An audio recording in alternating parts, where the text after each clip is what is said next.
Ever wondered how to cook the perfect American steak at home? Well, it starts with choosing the right cut of beef. A thick end, thin end, filet mignon, or a calibrated steak from your supermarket will all do the trick. Remember, never use fresh or deep frozen meat. Allow it to rest for 1 to 2 days in the refrigerator. If you've frozen your steak, let it defrost gradually, first in the fridge, then at room temperature. Your steak should be about 3 centimeters thick. Anything less than 2 centimeters will be hard to keep juicy, and anything more than 5 centimeters can be a real chore to fry. Once your steak is ready, quickly rinse it with cold water, wrap it in a few layers of paper towel, and give it a good squeeze. Generously salt and pepper each side, then pat the steak to help those flavor crystals penetrate the meat. With the meat prepped and ready, we're now set to move on to the actual cooking. Now we're ready to dive into the heart of the matter, searing. This is where the magic truly happens, folks.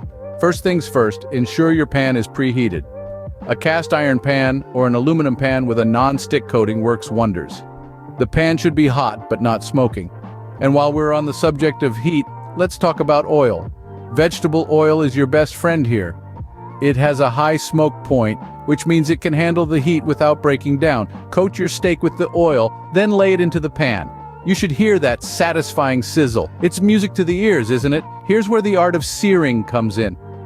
We're going to sear the steak on both sides over maximum heat. This forms a crust, locking in those precious juices. Remember, we're not cooking the steak through at this point. We're just giving it a flavorful crust. With our steak seared to perfection, it's time to transition to the final stage of cooking. After searing comes the grilling stage, where the magic truly happens. This is where we put our seared steak to the test, grilling it over medium heat to achieve that perfect balance of a crispy crust and juicy interior. Now, the dance begins. You've got your steak seared to perfection, sizzling in the pan, and it's time to grill. We're not just cooking here, we're crafting an experience. A feast of flavors and textures that will have your taste buds doing a celebratory jig. Remember, the thickness of your steak and the power of your stove will be the maestros conducting this culinary symphony. If you're dealing with a steak less than 2 centimeters thick, it may be hard to keep it juicy. On the other hand, a steak over 5 centimeters can be a real handful to fry.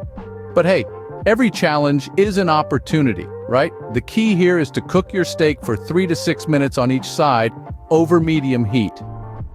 Those 2 minutes of searing we did earlier, they formed a crust that's trapping all the delicious juices inside.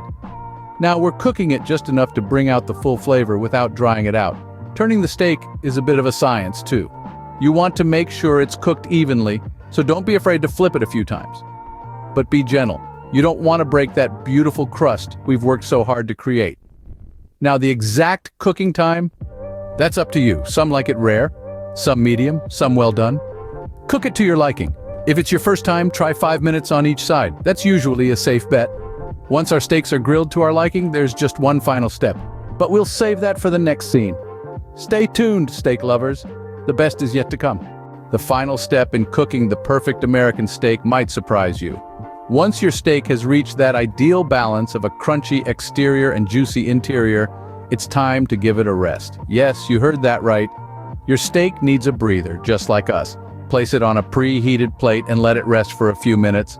This allows the juices to redistribute evenly throughout the steak, ensuring every bite is as succulent as the last. Now this next part is crucial. Cut the steak in half. This isn't just for presentation, it's to halt the cooking process.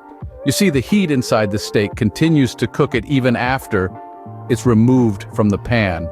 By cutting it in half, we're allowing that heat to escape, thus preventing overcooking. And there you have it, a step-by-step guide to cooking the perfect American steak at home. Now, get to grilling.